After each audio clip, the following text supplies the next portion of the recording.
Olá, boa tarde. Acho que está funcionando.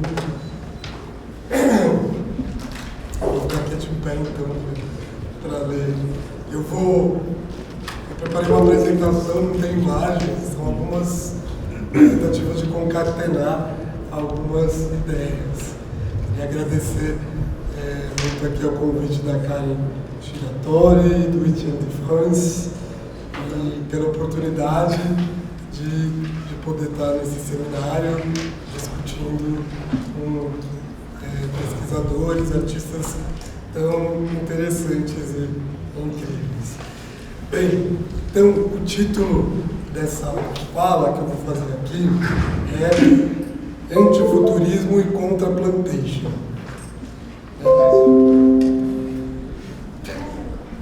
Se estiver muito baixo, vocês me avisam.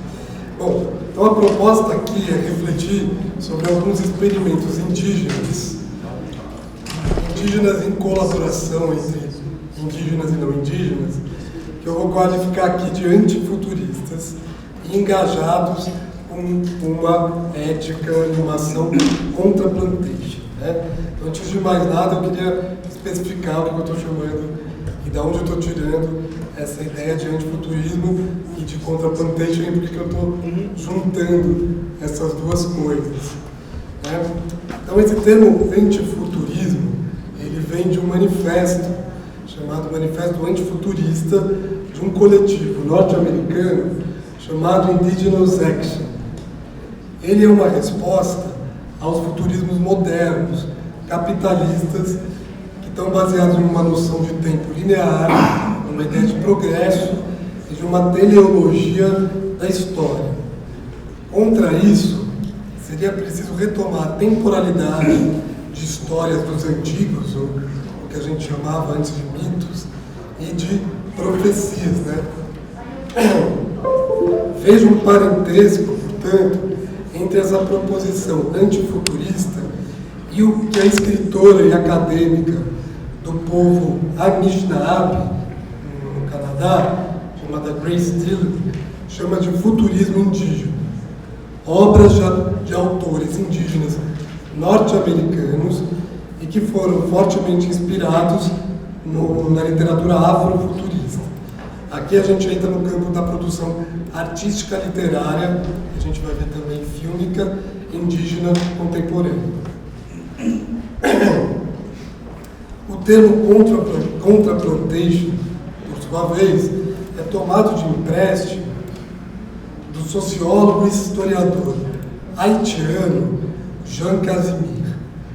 A contraplantation não é apenas uma forma de resistência ao chamado sistema de plantation voltado ao mercado europeu e tão abundante em regiões como a do Caribe colonial. Né? Mas ela é, antes de tudo, um modo de vida constituído pelos ex-escravizados. Ela teria despontado com a Revolução Haitiana de 1804, quando esses escravizados passam a se opor ao sistema da plantation, que baseava a colonização, valorizando outros modos de cultivo muito mais diversificados e outros modos de trabalho muito menos hierarquizados e resistentes à regulação de um Estado ou de um mercado mundial. Não haveria como separar o que Casimir chama de uma contraplantation daquilo que Sylvia Wynter, intelectual e escritora jamaicana, chamou, no campo da ficção, de contranarrativas. No seu ensaio Novel and History, Plot and Plantation, Wynter, que é de 71, Wynter contrapõe as palavras plantation, que é esse sistema agrícola, e plot, ambos tomados mais como regimes ontológicos, isso é importante, do que como sistemas de produção. Ela brinca com o duplo sentido do termo, da palavra, né, plot, em inglês. De um lado é enredo e estrutura narrativa, de outro é um lote de terra, um terreno de provisão. O plot seria, segundo a Wynter, um contraespaço, uma brecha, um lugar em que os escravizados, isso ainda nos tempos coloniais, podiam cultivar seus próprios alimentos, muitos deles plantas vindas do continente africano ou mesmo de origem indígena, local.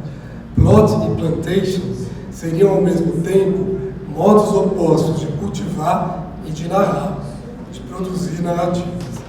No plot, narra-se a experiência de vida dos escravizados, revelando práticas cotidianas de sobrevivência e de criatividade. O plot seria, assim, o embrião das experiências de autonomia afro-caribenhas, tanto em termos agrícolas como em termos literários. Bem, como vemos, o universo da ficção, da literatura, da arte, pode oferecer contranarrativas, respostas criativas, demonstrando que um outro mundo é possível. É um pouco isso que nos conta a exposição que a gente está vendo, né? Bifurcações vegetais. A possibilidade de pensar a arte como uma grande contraplantagem. Depois os curadores me digam se isso faz sentido. O que vou apresentar a seguir é menos que uma palestra do que um texto que está em lento progresso, contendo ideias a serem testadas e discutidas. Essas ideias são o resultado de um debate de algum tempo, especialmente com Karen Shiratori e Emanuele Fabiano, né, com os quais a gente está escrevendo um outro texto sobre um filme que também vou falar um pouco sobre ele aqui. Essas ideias também reverberam discussões ocorridas em Paris, no último setembro, num seminário organizado por Etienne de France em torno do livro de David Graeber e David Wengrow, O Despertar de Tudo, de 2021. Parto de uma discussão mais conceitual, portanto, para, em seguida, analisar alguns filmes experimentais recentes. De um lado, aqueles feitos em parceria entre a realizadora Isadora Neves Marques e a atriz e performer Zahi Guajajara, e especialmente um filme feito também em colaboração entre o coletivo de artistas de Pibo, chamado Comando Matico, e Denilson Baniwa, que está aqui presente, também com participação de outros pesquisadores. Bem, então eu começo a falar aqui desse termo antifuturismo e também de termos afins como futurismos indígenas e também amazofuturismos.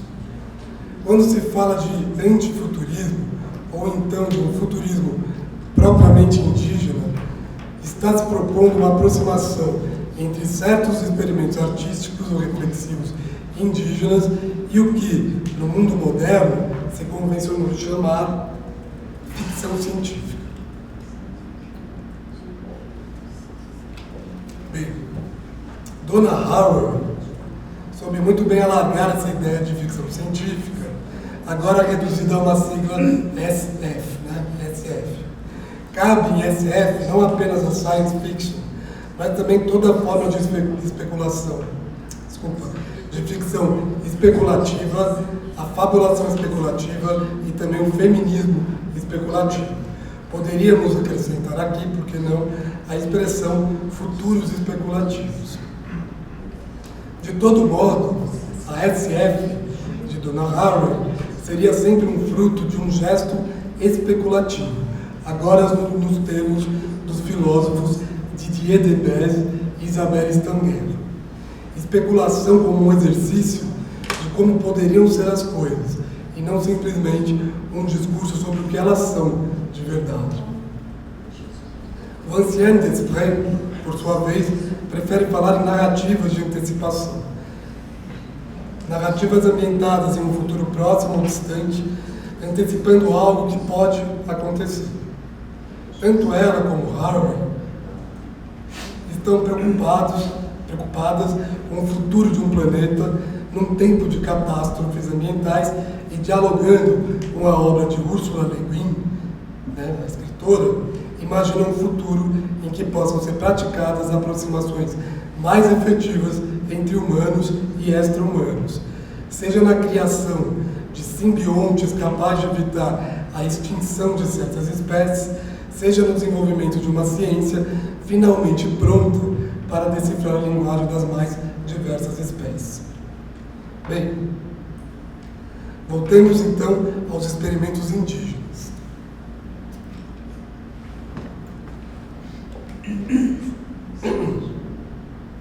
A começar pelo manifesto chamado Repensando o Apocalipse, o Manifesto Antifuturista Indígena, do coletivo norte-americano Indigenous Action.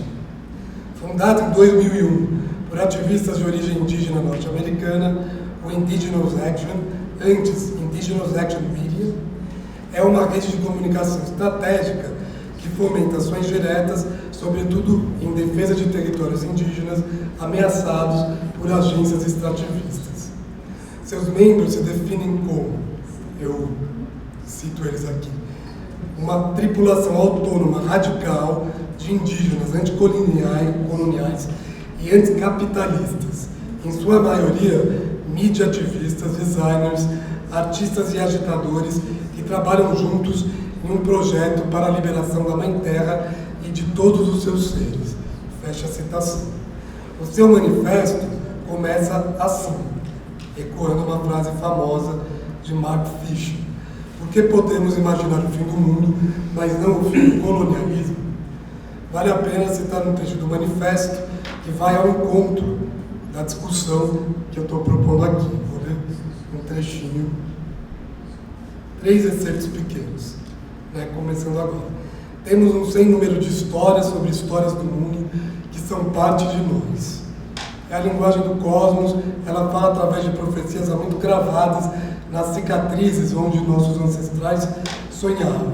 Aí eles vão fazendo uma referência aos movimentos proféticos ali na América do Norte, né? É a dança fantasma, as ghost dances, as 7 fogueiras, o nascimento do búfalo branco, a 7ª geração, os 5 sóis. Está escrito em pedra perto de Oraibe e além. Essas profecias não são só preditivas, elas também são diagnósticas e instrutivas. E ainda, outro excerto. Nós somos os sonhadores sonhados por nossos ancestrais. Nós atravessamos o tempo entre os suspiros dos nossos sonhos. Nós existimos ao mesmo tempo que nossos ancestrais e as gerações por vir. Nosso futuro está em nossas mãos. É nossa mutualidade e interdependência. São os nossos parentes. Está nos vínculos das nossas memórias, gentilmente abertas pelos nossos ancestrais. É o nosso tempo do sonho e é agora, antes, amanhã, ontem. E um trechinho final, a imaginação anticolonial não é uma reação subjetiva aos futurismos coloniais. É um futuro anticolonizador. Nossos ciclos de vida não são lineares. Nosso futuro existe sem tempo. É um sonho não colonizado. Esse é o antifuturo indígena. Fecha aspas.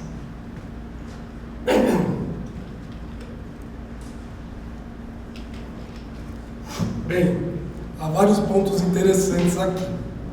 No manifesto, a ideia de futuro é associada a um projeto colonial, a uma narrativa de progresso.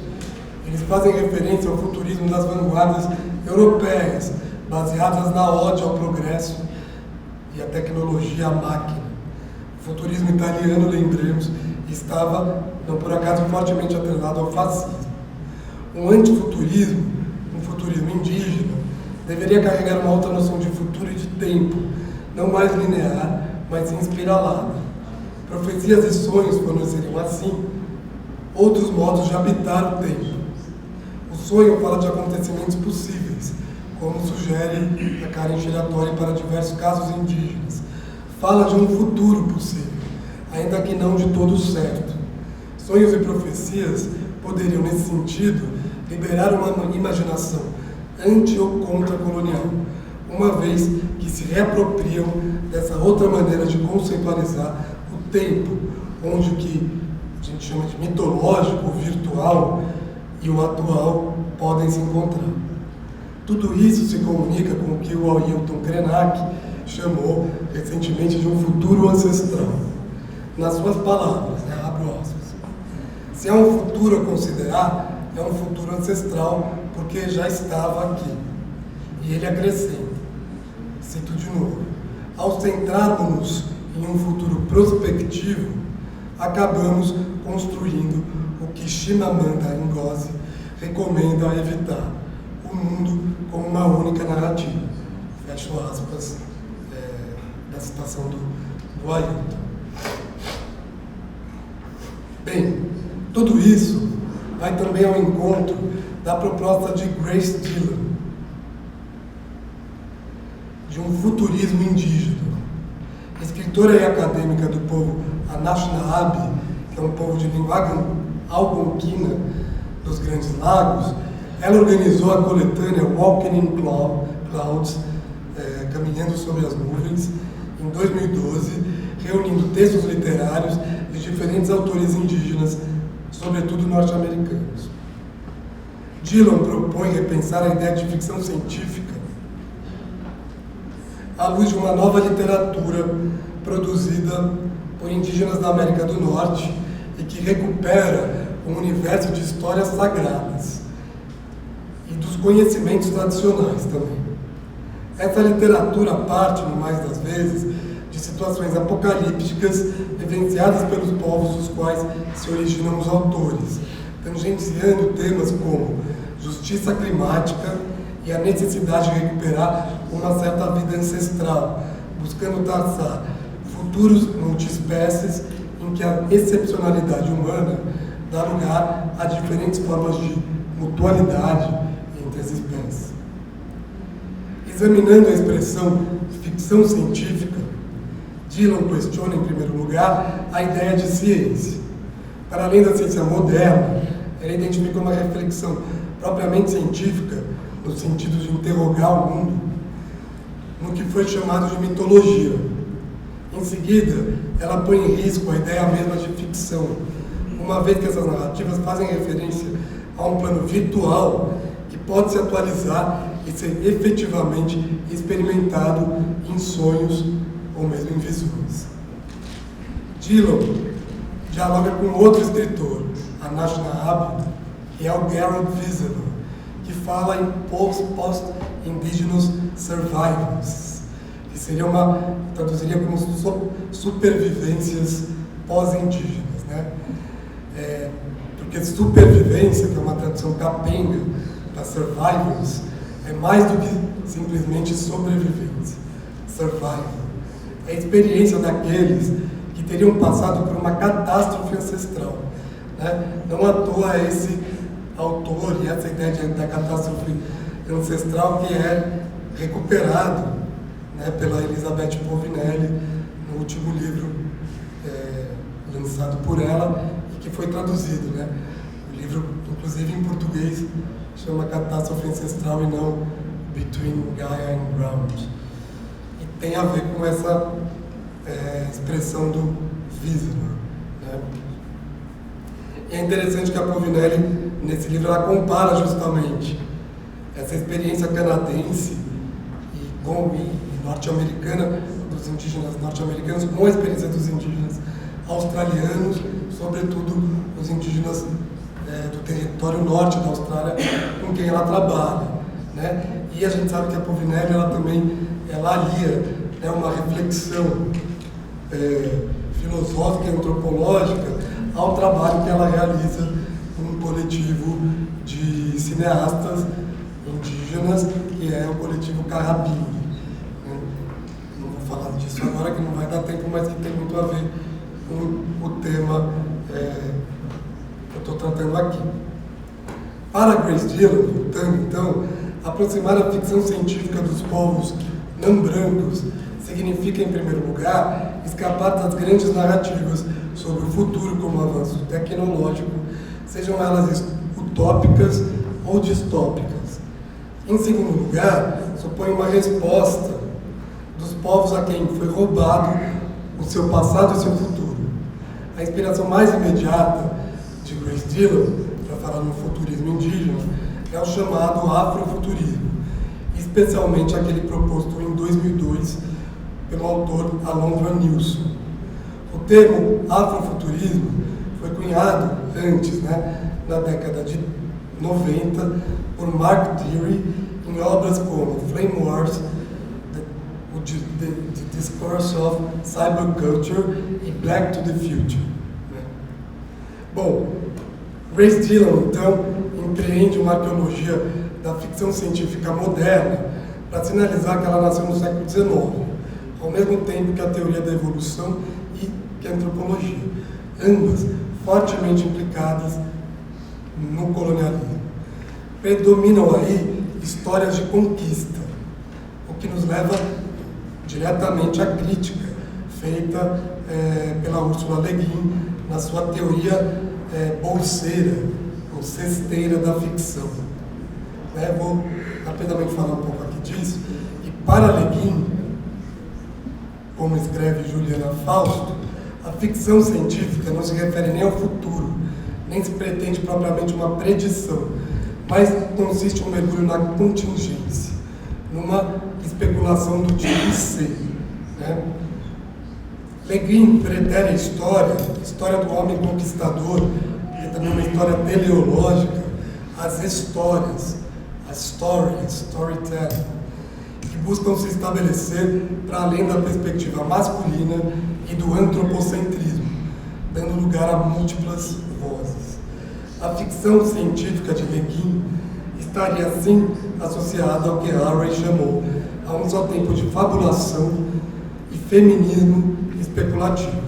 Contar histórias tão estruturadas a partir da primazia do masculino e do humano, pensar outros devires possíveis. Algo como as contranarrativas, os plots de Sylvia Wynter.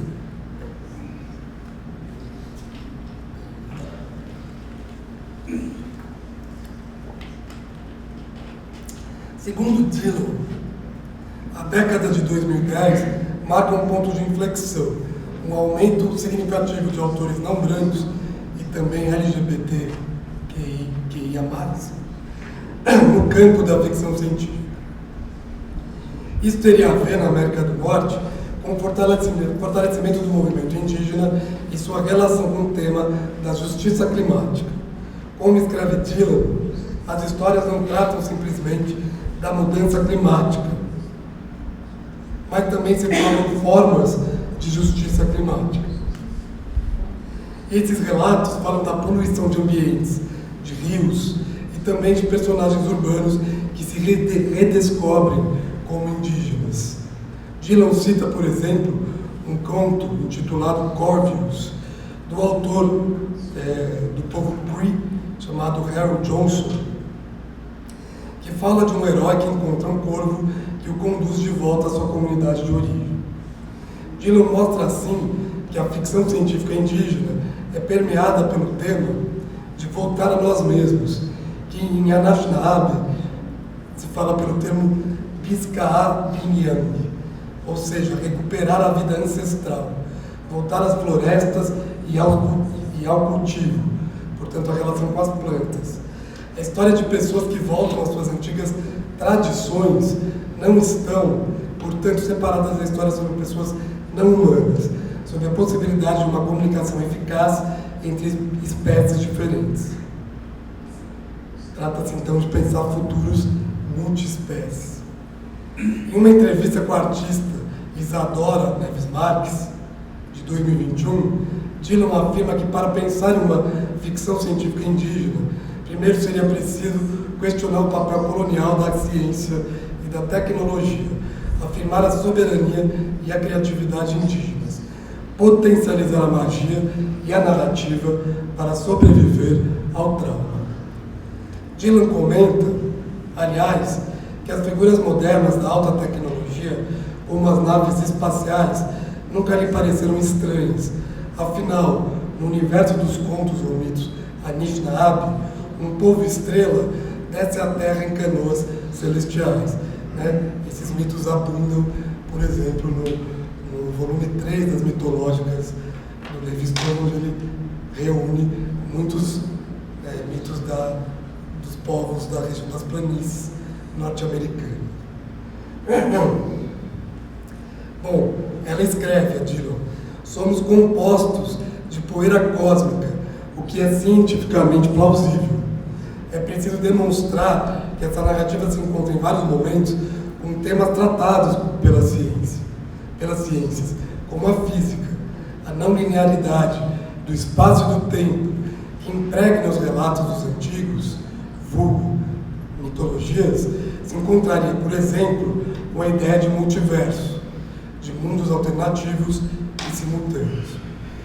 Voltamos, então, ao tema crucial do entrelaçamento dos tempos copossíveis. Na mesma entrevista, Dylan fala do termo Anashnahab Kobad, que indica que o futuro contém o passado e o presente, que as conexões intergeracionais se produzem em espiral. Em outro texto, Isadora Neves Marques discute a ideia de futuros paralelos, inspirada por Dylan.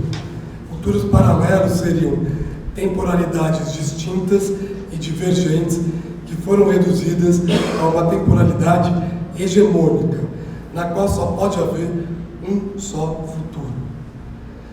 Eu não conhecia nada parecido no mundo indígena amazônico até me deparar recentemente com a expressão amazofuturismo, usada por Denilson Baniwa e Maria Willis Londônio numa exposição recente que aconteceu no começo de 2025 em Madrid. A exposição chamava-se O Ametissé, Ideias para um Amazofuturismo. Na verdade, há todo um movimento na Amazônia, e não necessariamente indígena. O subgênero amazofuturismo nasceu com as artes visuais do artista João Queiroz, em 2019, cujas ilustrações deram início ao movimento. Em seguida, o autor de ficção científica Rogério Pietro aperfeiçoou o conceito de amazofuturismo para a literatura e consolidou o gênero como uma expressão ficcional, segundo ele, propriamente brasileira. Desde então, outros artistas e escritores têm incorporado as ideias amazofuturistas em suas criações. Esse é o caso dessa exposição citada. A palavra Uametissé, em tucano, diz respeito a lugares nomeados, sagrados. São conhecidos como malocas de fermentação ou transformação.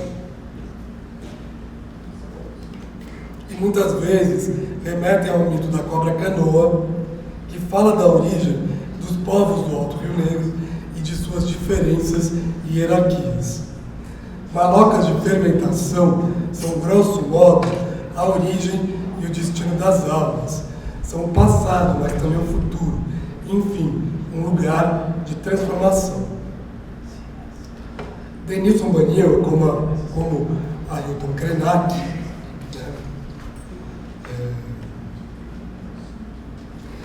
reflete no catálogo como os artistas indígenas têm respondido à demanda ocidental pela produção amazônica e indígena de um futuro. Para ele, cito, se trata de um mundo em ruínas que precisa ser restaurado ou que fermenta pensamentos para um mundo pós-colonização. E ele continua, continua citando o Denilson, diferente do futurismo imaginado pelo Ocidente, que baseia sua existência na velocidade e automatização como auge da vida moderna, o amazofuturismo vê na desaceleração a reconstrução de um mundo em caos por conta da industrialização. Seu motivo de existir é desacelerar o tempo, o que pode nos dar mais alguns anos de vida no planeta. Caso contrário, aceleramos o nosso próprio fim. Fim da citação. Denilson contrapõe-se àquilo que no mundo contemporâneo foi cunhado como aceleracionismo. Esse conjunto de correntes de pensamento de diferentes viés políticos que compartilham a ideia de que as dinâmicas do capitalismo e da modernidade não devem ser freadas, mas aceleradas para produzir transformações profundas. Para Denilson, desacelerar, recusar o desenvolvimento e o crescimento econômico a qualquer custo seria o antídoto.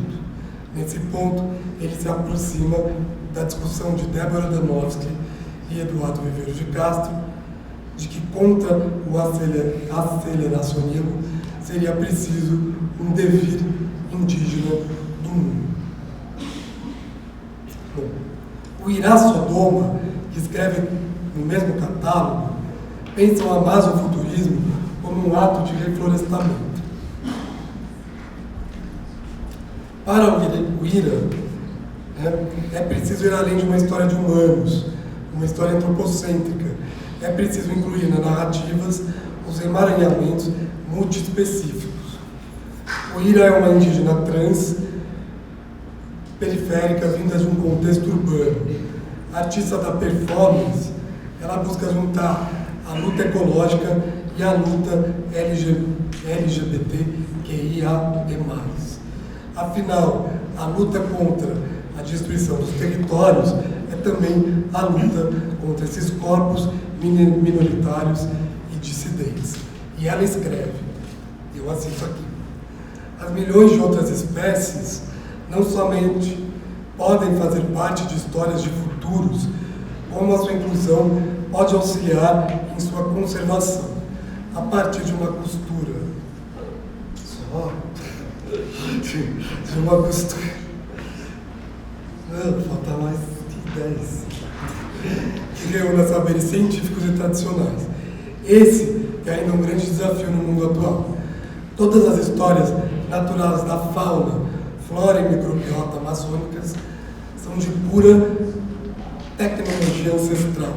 Contá-las, costurando-as à ficção científica, é inspirar-se nas tradições indígenas, cujas cosmovisões são sempre compostas por histórias de outras criaturas. Fecho aqui a citação. O Ira também aposta na costura entre as histórias indígenas, as mitologias, as profecias, e as ficções científicas ou especulativas. Se a SF moderna imagina novas tecnologias, é possível falar em tecnologias ancestrais, por exemplo, aquelas que advêm das práticas xamânicas, da ideia de que é possível conectar mundos, realidades distintas. Bom, agora eu vou para o segundo ponto, que é a plantation, e depois eu vou dar um exemplo de um experimento. Bom, essa expressão contra plantation, como a gente já viu, é do Jean Casimir, que é um historiador e sociólogo do Haiti. Como vimos, a contra-plantation não deve ser vista apenas como um ato de resistência, mas como um modo de vida construído por ex-escravizados em oposição ao sistema da monocultura voltada para o mercado europeu. Ela surge, sobretudo, depois da Revolução do Haiti, quando os libertos rejeitavam o modelo da plantation que os colonizadores queriam restaurar. Casimir fala de uma nova ordem social camponesa, um contramodelo da plantation, baseado, da plantation, que é baseada em aspectos como hierarquia racial, trabalho forçado, monocultura voltada à exportação e dependência externa. Ele dialoga aqui também com o Sidney Mintz. A contra-plantation seria uma teoria da vida pós ou além da escravidão, tal como construída pelos próprios descendentes dos escravizados. Para Casimir, o novo campesinato haitiano criou uma outra ordem histórica, baseada no ideal de soberania popular. Nesse sentido, ele aposta na agência dos africanos e dos seus descendentes. De modo mais geral, poderíamos dizer que a contra-plantation é uma resistência ativa ao que hoje chamamos de plantationceno, esse outro nome do antropoceno que evita tratar o humano, em geral, como a origem do problema, mas que busca situar esse problema no coração do colonialismo europeu.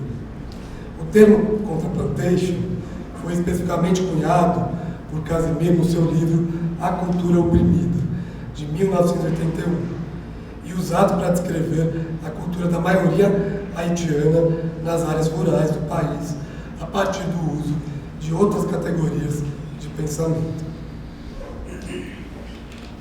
No livro Os Haitianos, uma história decolonial, que é de 2020, Casimiro oferece uma reinterpretação radical da história do Haiti, desde a perspectiva dos próprios haitianos. Trata-se para ele de reconstruir o passado haitiano a partir da experiência do povo comum, daqueles que habitam fora, né? Fora, inclusive, da própria ação do Estado estabelecido. O foco se dá na produção da liberdade pelos haitianos e não nas categorias europeias da modernidade. Bem, eu vou resumir um pouco aqui, só para lembrar que não devemos esquecer o que foi dito antes da Contraplantation, ser antes de tudo uma arma epistemológica e ontológica. Né? Ela é análoga ao que a Sylvia Wynter chamou de plot. Ao mesmo tempo, os terrenos de provisão dos antigos escravizados e as contranarrativas que fundam, né, tanto literaturas como uma contra-história. Poderíamos falar, então, de uma contraplantation amazônica? Essa é uma questão central aqui. Ainda que não tenhamos conhecido uma revolução indígena análoga à haitiana, talvez a revolução zapatista em Chiapas, no México, seja um exemplo disso. Podemos sim falar em uma crescente valorização de outros modos de se relacionar com as plantas, com os modos de cultivo e com a biodiversidade, e por conseguinte, com a vida social e política. Lembro aqui da mesa redonda com Manuela Carneiro da Cunha e Franci Baniwa, que ocorreu recentemente, no último outubro, na reunião de antropologia da ciência e da tecnologia no Rio de Janeiro. Ambas as antropólogas falaram da importância dos conhecimentos das ciências indígenas sobre as plantas, sobre o cultivo, sobre a ecologia. Falaram da agricultura itinerante, da coivara, que se contrapõe à agricultura intensiva do agronegócio. Falaram da importância da diversidade e da diversificação dos cultivares, das variedades e das espécies. Falaram, por fim, da valorização de conhecimentos sobre essa biodiversidade, em especial dos conhecimentos das mulheres e de seu apego ao colecionismo de variedades e de sementes. Não à toa, o movimento indígena de mulheres, muitas vezes no Brasil puxada pela Amiga, né, que é uma articulação de mulheres indígenas, fala em corpos territórios e em reflorestar mentes. A relação com o cultivo e com o cuidado da floresta é central. Bom, eu tenho falar aqui eu teria mais um último tópico que eu posso pegar uma coisa específica, mais uns 5, 8 minutos, vocês aguentam? Bom, eu ia falar de 2 experimentos artísticos no campo da arte contemporânea e do cinema indígena, que aqui cruzam justamente essa crítica da plantation, do mundo do agronegócio, enfatizando, não com esse termo, mas essa possibilidade de contraplantations e resistências, mas cruzando essa contraplantation com ficções especulativas / científicas, no caso, realizadas na forma de curtas-metragens, que são também experimentos que mesclam uma criatividade autoral a um universo cosmológico de imaginação indígena. Eu ia falar do trabalho da Isadora Neves Marques com a Zahra Guajajara, mas eu vou me focar em um trabalho específico,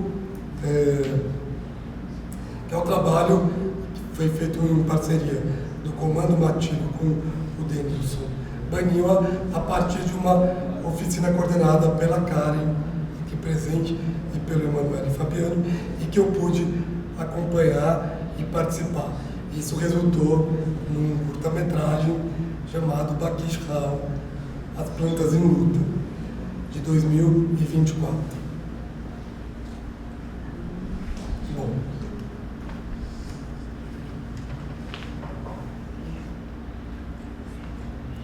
como lembra a Jamile Pinheiro, num artigo também recente, esse filme comunica com curta-metragem anterior do Denilson, que ele falou agora há pouco, que é a Colheita Maldita, né, que mistura o gênero da ficção científica com o cinema de terror, e que é um grande manifesto contra a monocultura e as plantations, né, misturando um elemento da cosmologia Baniwa, que é a figura do Pajé Onça, que aparece em vários trabalhos do Denilson, e a Daema ancestral, de Paé, que é uma figura importante da cosmologia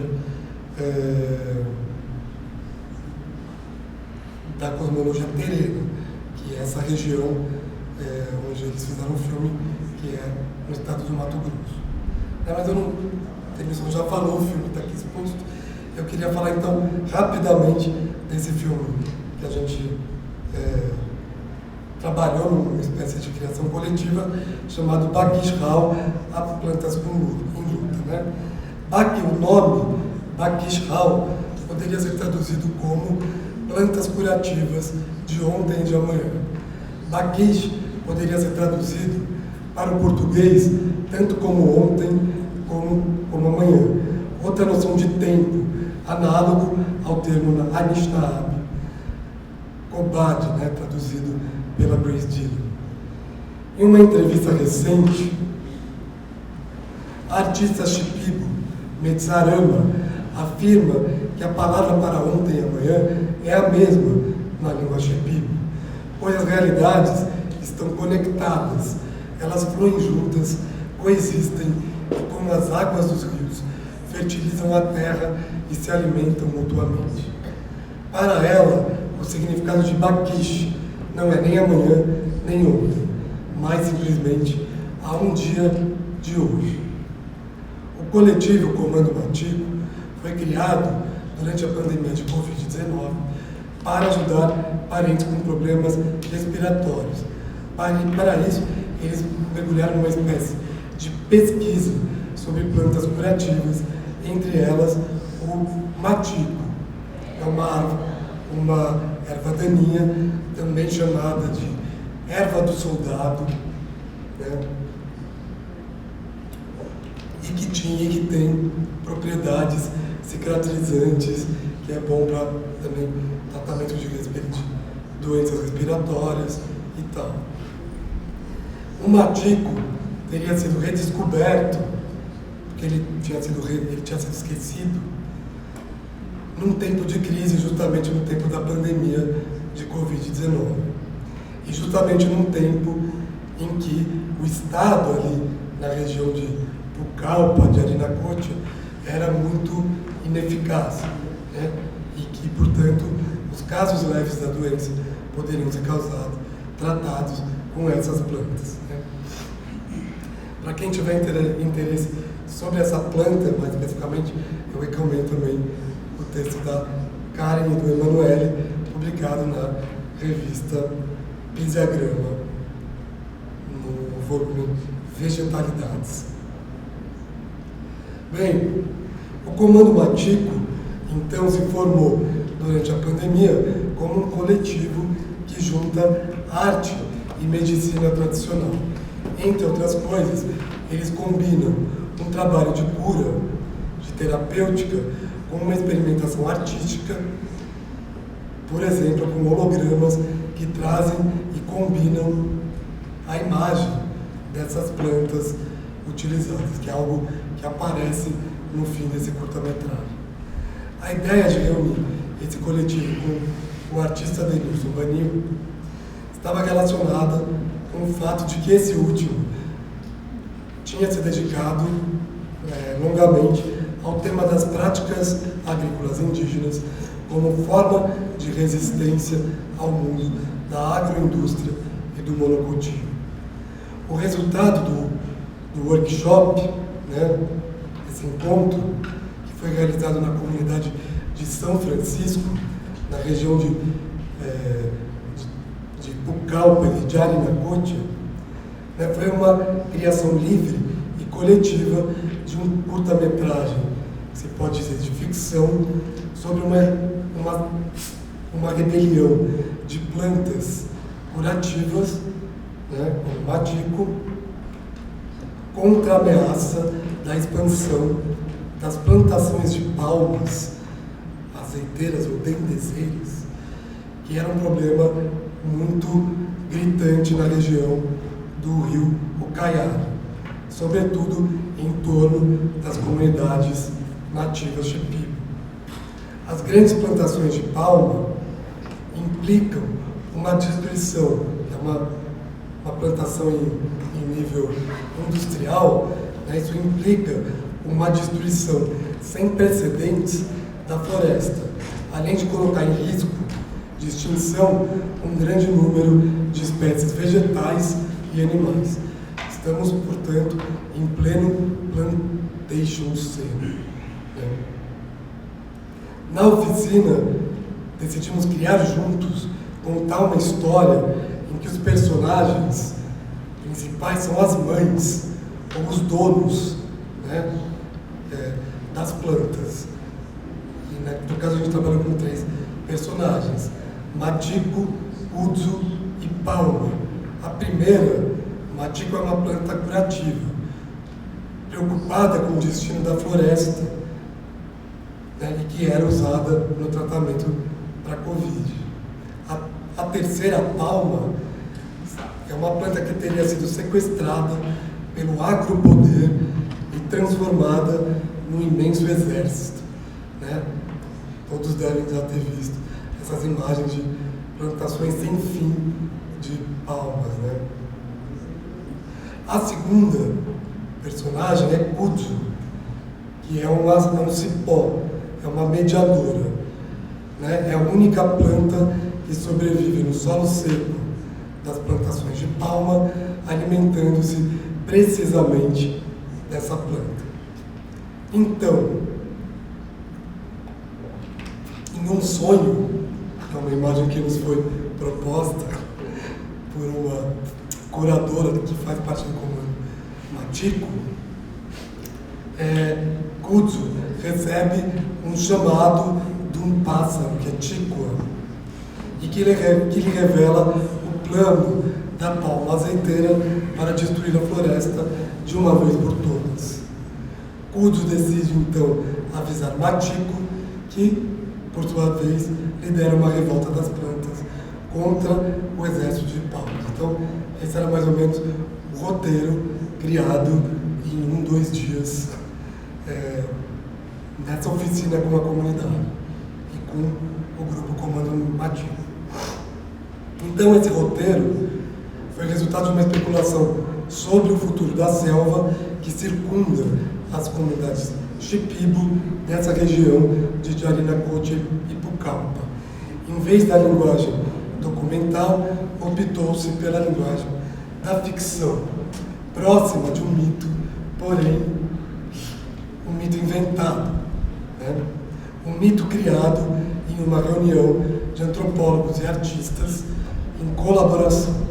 E esse mito, no qual as mães das plantas são pessoas, fala de um sonho no qual diferentes espécies, um cipó e um pássaro, se comunicam, no qual a monótona monocultura de palmeiras aparece como um imenso exército de soldados dispostos a destruir a floresta e seus habitantes. Bom,